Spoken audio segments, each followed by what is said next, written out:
We're speaking with Anne Malloy and Ken Riaf, who will be part of a panel sponsored by the Gloucester Cultural Initiative. The subject of the panel is arts, housing, and community.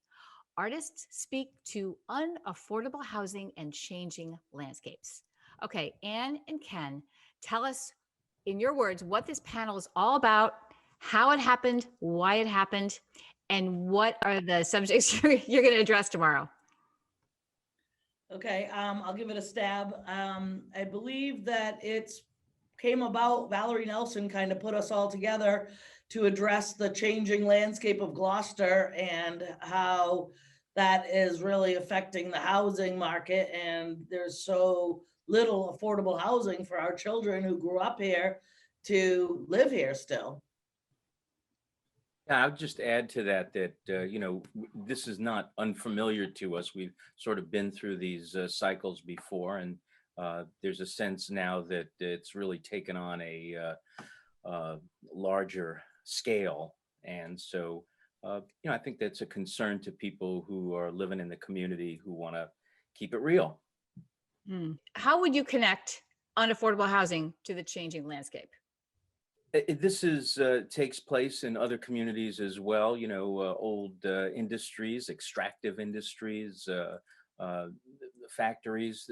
They go silent, and there's a void that's filled by people who either want to, come close to natural, beauty, if you will, and so there's a pressure to develop areas that may have in the past been industrial areas. And we see that, conversions of factories and things of that nature. So, this creates a pressure in many communities, but in our community, it's especially visible because the waterfront is basically the only place where the fish business can take place. And that's really the river that runs the mill here in town. So once that is compromised, then you just can't, it's compromised forever. You just can't go back and do things there once it's turned into a residential zoning. So that's part of the problem that we're facing, challenge that we're facing. So can I summarize or hope to summarize a little bit? So it sounds as if you're saying that the landscape is changing because of gentrification. There's that. I think it's one of a lot of pressures that are coming to bear on the town, but the port area in particular. And so is the panel, are the topics we're discussing meant to be exploratory or actionable, or both? Hopefully both. Right now, I think it's just bringing the conversation to the forefront before it's too late and we've really flipped this town and, it's unrecognizable for the locals. That's the last thing we want. So I think this is kind of geared towards seeing what we can do to stem the tide and maybe even reverse it a little bit to get more affordable housing and to keep the true spirit of Gloucester, what it's been for 400 years.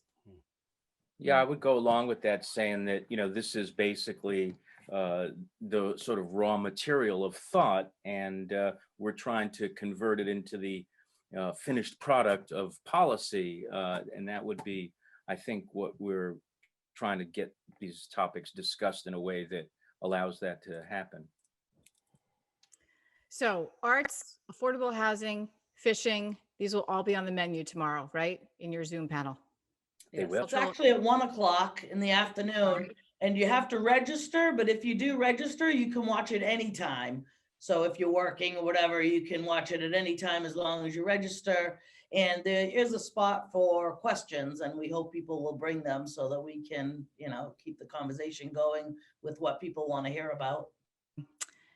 It'll be interesting to hear how your conversations go. I hope to listen. I hope to have some questions as you guys go along. So I look forward to it. Just hope that a lot of people come and opens this dialogue and more people can give some thought to what we can do to really help get this fishing thing going again. Yeah, I wouldn't have much to add to that. I mean, again, it sort of comes down to the fish, as always. This is a place to go fishing from, always has been, and hopefully always will be.